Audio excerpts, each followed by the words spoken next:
Bendiciones, ¿cómo estamos? Bendecido para bendecir. De verdad que es una bendición y es de mucha edificación para mi vida poder compartir con ustedes a través de este medio social, ¿sí?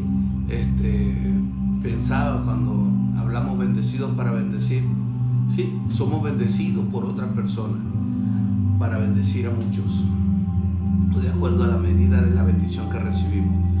Eso hace que seamos sencillos, que seamos humildes, ¿sí? Porque lo que tengo, lo tengo porque lo recibo, ¿sí? Hay personas incluso que dicen, yo todo lo que tengo es porque me lo he ganado con el sudor de mi frente, todo lo que tengo es porque trabajo, sí, pero hay que ser agradecido con la persona que me dio el trabajo. Debo ser agradecido con el que me dio la salud.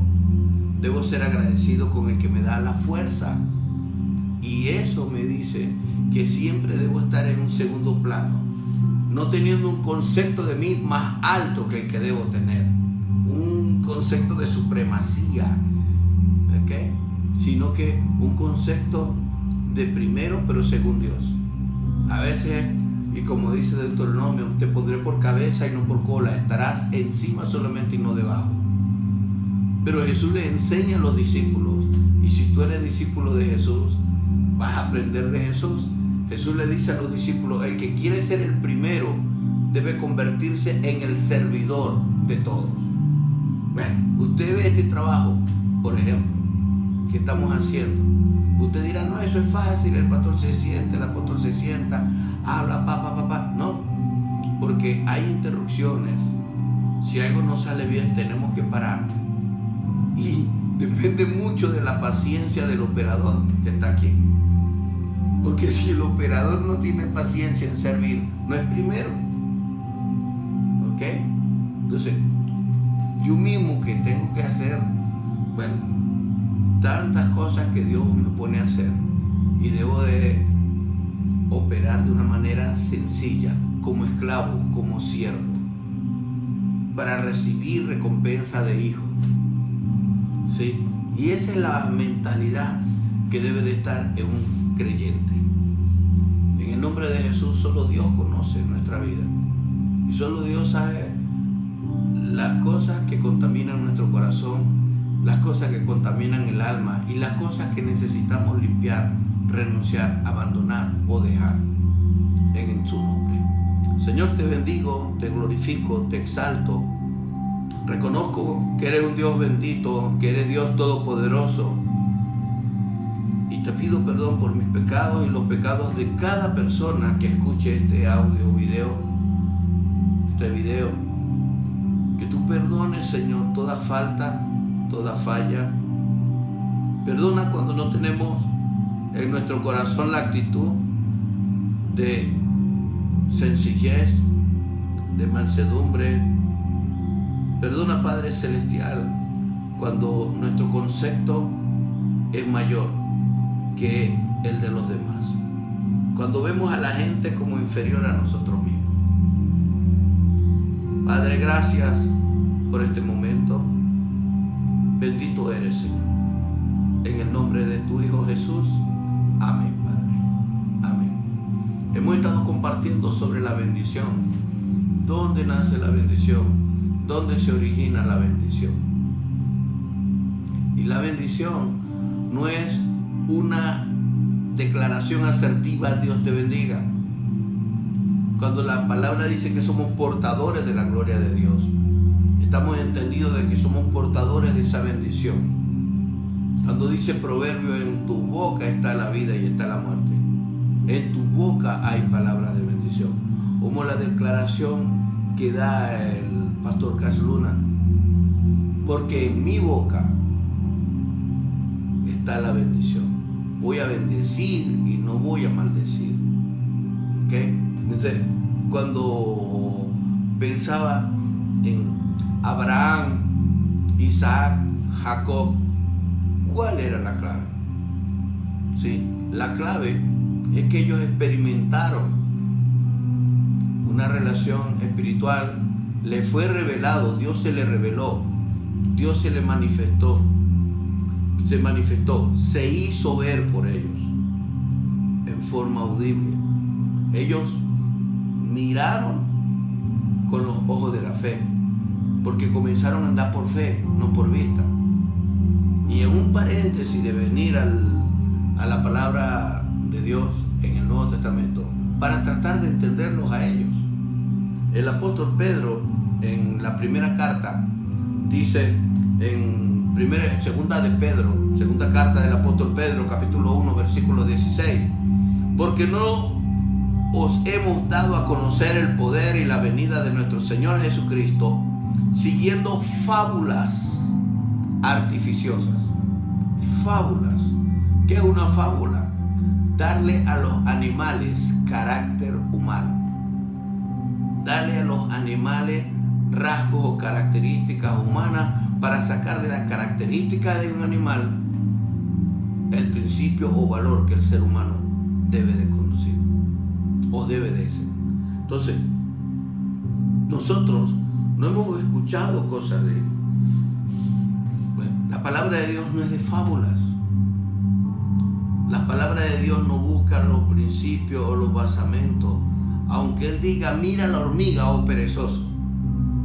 Eso no es una fábula, es una aplicación, ¿sí? Sino como habiendo visto con nuestros propios ojos su majestad. Pedro le está diciendo, no les hablo una fábula, no estoy dando un carácter o no estoy usando caracteres humanos para revelar lo sobrenatural, ¿sí? Sino que yo soy testigo, y eso es un apóstol, un testigo, un enviado por Dios. La palabra apóstol significa enviado por Dios para declararle a los demás la manifestación de su gloria. Una fe no fingida, una fe viva, una fe que permite que se tengan características de obediencia, de sujeción, de quebrantamiento, de arrepentimiento. Sigue diciendo el versículo 17, pues cuando Él recibió de Dios Padre honra y gloria, está hablando del Señor Jesucristo, le fue enviada desde la magnífica gloria una voz que decía, este es mi Hijo amado, en el cual tengo complacencia. Y observamos que el apóstol Pedro está hablando de una vivencia, que está siendo testigo de una operación de Dios en la tierra sobre la vida de Jesús. Es más, Pedro y su hermano eran discípulos de Juan el Bautista. Cuando voy a Isaac, voy a Abraham tiene la experiencia con Dios, una comunión espiritual con Dios, habla con Dios, Dios le habla y Abraham logra responder. Pero es interesante que, por ejemplo, en Génesis 12, los 3 versículos de Génesis 12, Dios le habla y Abraham solo escucha. Abraham no trata de explicar o decir o afirmar, no, yo sí tengo fe, porque era una conversación espiritual, era una experiencia viva. Isaac, igual. Y cuando Dios dice, y bendijo Dios Isaac, e hizo Dios tal cosa con Isaac. Isaac recibió de su padre Abraham la bendición, la herencia, tanto terrenal, pero también la herencia que se acaba y la que no se acaba, la que es eterna. Pero llega Jacob igual a trabajar y Dios prospera sus manos. Y a quien Jacob le trabaja es bendecido. Su suegro Labán es bendecido, llega a ser más rico de lo que era. Pero también Jacob recibe el pago justo. Y Jacob, con el pago de los años de trabajo, se hace millonario, ¿sí? Se hace rico. Pero la mayor riqueza de Jacob no era su ganado, era la palabra de bendición que Dios le había declarado. Había caído en gracia entre los ojos de Dios y Dios le dijo, te voy a bendecir. ¿Por qué? Porque Jacob era como el salmista del Salmo 139. Examíname, prueba, conoce mi corazón, levántame, despiértame, porque el salmista entendía dónde está la bendición.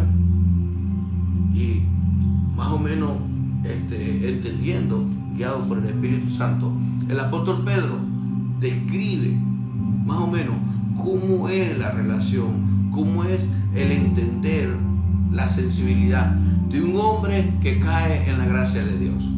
El versículo 18 dice: y nosotros oímos esta voz enviada del cielo cuando estábamos con él en el monte santo. El apóstol está hablando no en singular sino en plural, que no solo él era testigo, sino varios eran testigos con él, ¿sí? Estaban varios con él. Versículo 19, cuando hablamos de varios, de su hermano Jacob, Andrés, de Juan y su hermano Jacob. Versículo 19, tenemos también la palabra profética más segura. Una palabra profética es aquella que viene producto de una manifestación de Dios sobre la vida de uno, a la cual hacéis bien en estar atentos como a una antorcha que alumbra en lugar oscuro. La palabra de Dios alumbra lo oscuro. En estos tiempos necesitamos palabra de Dios. ¿Por qué en estos tiempos hablar de bendición? Porque en este tiempo es donde tienes que afirmarte y mantenerte en la bendición. Recordarles que el Señor nos ha hablado que cuando Él describe aquella parábola del dueño de la finca, de la viña, que contrató a uno a las 6 de la mañana, a otro a las 9 de la mañana para seguir con el mismo trabajo, a otro a las 12, a otro a las 3 de la tarde, a otro a las 5 de la tarde, para hacer lo mismo, el mismo trabajo siempre. Entonces, Dios hablaba en mi vida. ¿Cuál debe ser tu prédica? Mi prédica no debe de ser de estar lamentándome en este tiempo, de estar asustando a la gente, de estar poniéndole más carga o miedo a la gente, diciéndole cosas que no voy a mencionar por respeto a otros. Y porque a la final la palabra de Dios no es para contender, la palabra de Dios es para decirte: oye, amigo, hermano, bendecido para bendecir, a mí me ha ayudado a pensar de esta manera y creer de esta forma, ¿sí? Porque estamos llamados a ser bendecidos por Dios. Dios quiere que en humildad y sencillez de corazón recibamos su bendición, y que de esa bendición que es sobreabundante, porque la bendición de Dios es mucho más allá de lo que pedimos o entendemos. ¿Y para qué Dios nos da una bendición más grande de lo que pedimos o entendemos? Para poder bendecir a otros. Entonces, esa palabra profética más segura, la escuchó Abraham, la escuchó Isaac, la escuchó Jacob. Y ellos estuvieron atentos a esa palabra como una antorcha que alumbraba en medio de las tinieblas. Cuando Dios le habla a Abraham, Abraham estaba en esa oscuridad. Cuando le habla a Isaac, Isaac estaba en esa oscuridad. Cuando le habla a Jacob, Jacob estaba en esa oscuridad. Cuando le habla a Jacob, le habla a través de un sueño, de una escalera al cielo, donde ángeles de Dios subían y bajaban. Y vio a Dios, su gloria. Y Dios le habló. Y Dios le mostró, lo guió en el transcurrir de todos los años que trabajó con Labán. Y Dios lo bendijo y Dios lo prosperó. Porque Jacob era el portador de la bendición de Dios. ¿Sabe? Mucha gente es portadora de bendición, pero tal vez queriendo ganar más, queriendo hacer las cosas más rápido, lograr las cosas más rápido, usan trochas o caminos incorrectos o cosas que parecieran que son más rápidas. Y esas personas terminan como Sara amargada con Agar. Sara le dijo a Abraham que bueno, que su sierva Agar le iba a prestar el vientre. Y dice la escritura que fue amargura de días para Sara y para Abraham también. Entonces hay una relación La palabra profética que dice el apóstol Pedro es para aclararle la oscuridad y las tinieblas a la gente. La palabra profética es una palabra directa de Dios sobre la vida de un ser humano. Y que esa palabra, una vez que ese ser humano la recibe en el corazón y en la mente, ese ser humano comienza a ser edificado y a ser bendecido. Y todo lo oscuro se hace claro. Hasta que el día esclarezca y el lucero de la mañana salga en vuestros corazones. Abraham esperó 25 años. La oscuridad o la noche para Abraham duró 25 años. Y durante 25 años Abraham mantuvo presente la promesa. 3-4 veces está descrito en la palabra, Dios le recuerda que iba a ser padre de multitudes. Dios le decía, ve las estrellas de los cielos, así será tu descendencia. Será como la arena del mar que no la podrás contar. Y Abraham tenía una esposa, eran ya ancianos y ella era estéril. Anciana y estéril.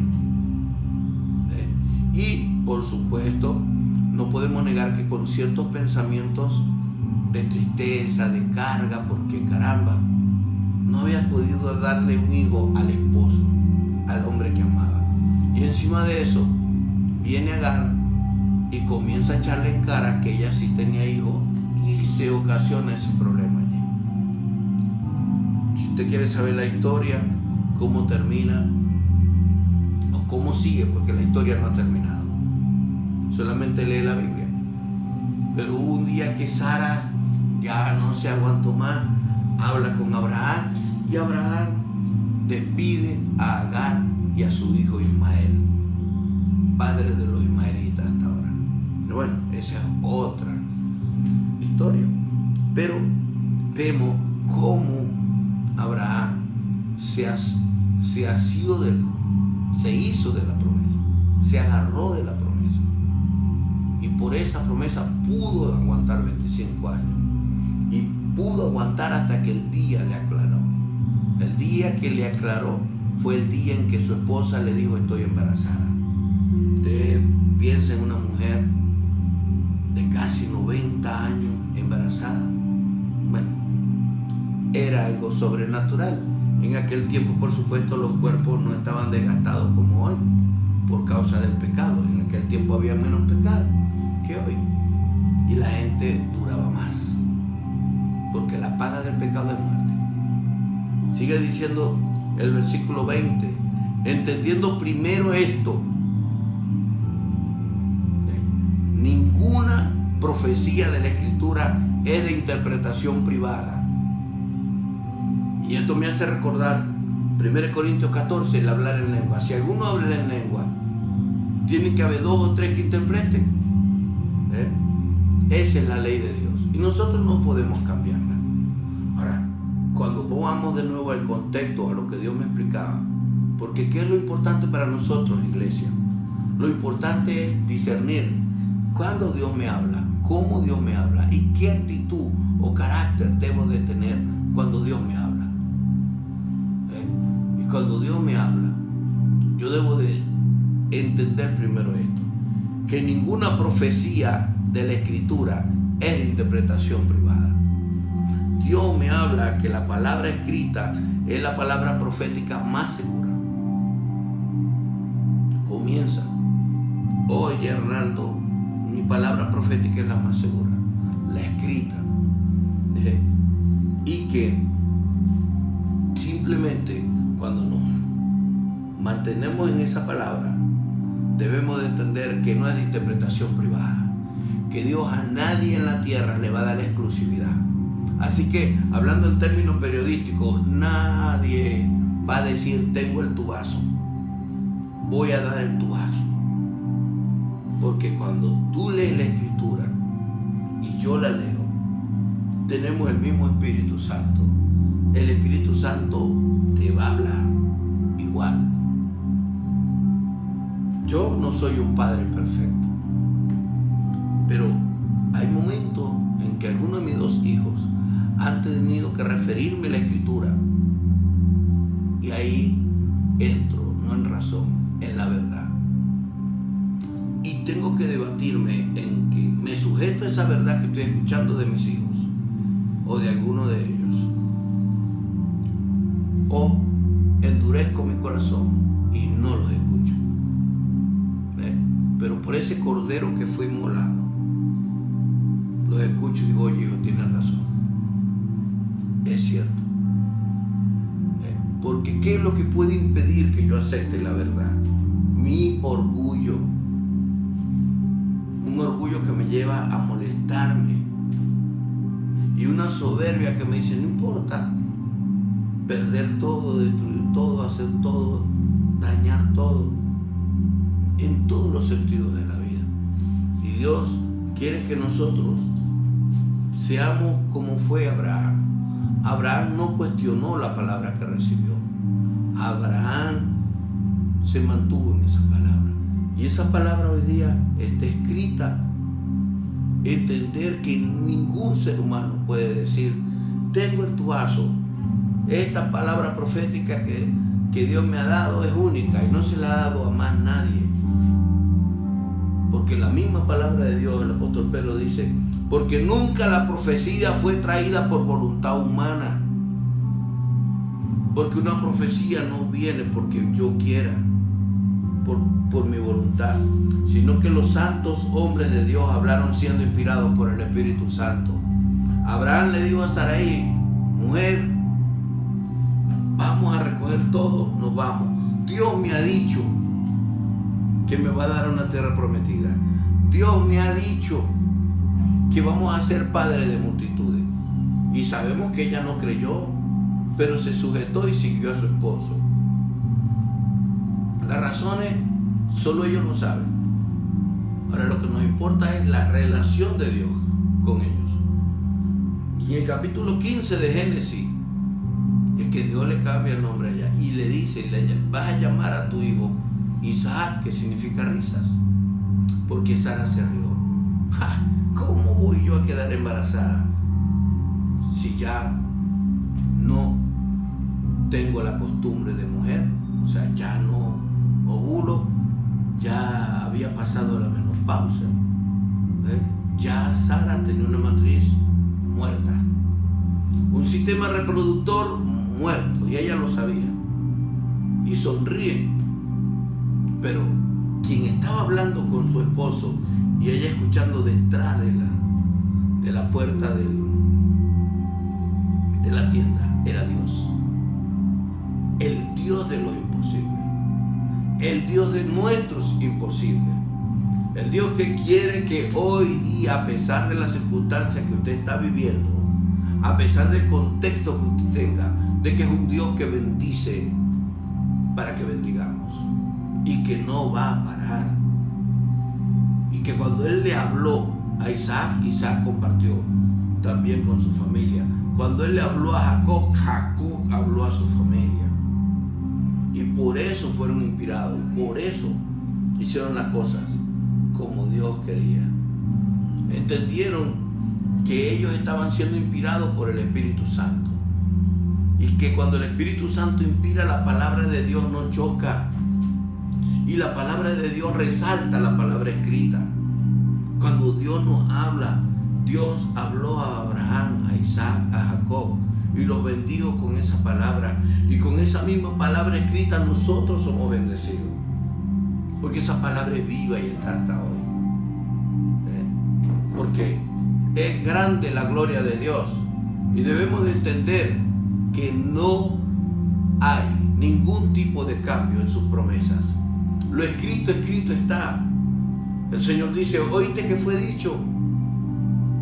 Y siempre manteniendo.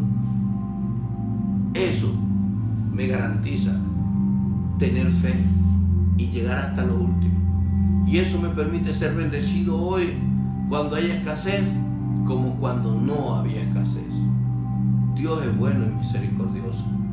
Sea bendecido para bendecir, manteniendo la palabra escrita. Porque lo escrito, escrito está. Y Dios se va a glorificar en su vida. El viernes compartiré más al respecto. ¿En qué sentido? Para llevar a esta palabra escrita una palabra viva. Porque bien dijo el Señor, a través de Juan. En el principio era el Verbo, y el Verbo era con Dios, y el Verbo era Dios, y ese Verbo se hizo carne. En el nombre de Jesús. Amén. Padre, honro tu nombre y permite, Dios, que sigamos atentos en escuchar la palabra profética más segura. Que sigamos atentos, Dios, en leerla y conseguir en las traducciones de ellas más fidedignas tu palabra para entenderla. Pero no como un mero intelectualismo, Señor, sino que tu palabra fluya, que tu palabra se manifieste, nos dé libertad, te glorifiques y edifiques la vida de las personas. Bendito eres, Dios. Derrama tu lluvia de bendiciones sobre cada persona. Yo declaro que tus palabras son bendición para toda persona que nos escucha. Muchísimas gracias. Recibe toda la adoración y toda la gloria.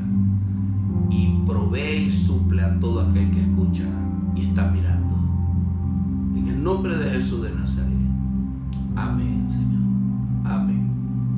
Bendito sea el nombre de Jesús. Y bendito ese Jesús que te bendice. Ese Dios que te bendice por palabra. Ese Dios que creó los cielos y la tierra por palabra. Ese Dios que nos llegó y nos convenció por palabras. En el nombre de Jesús. Se le ama.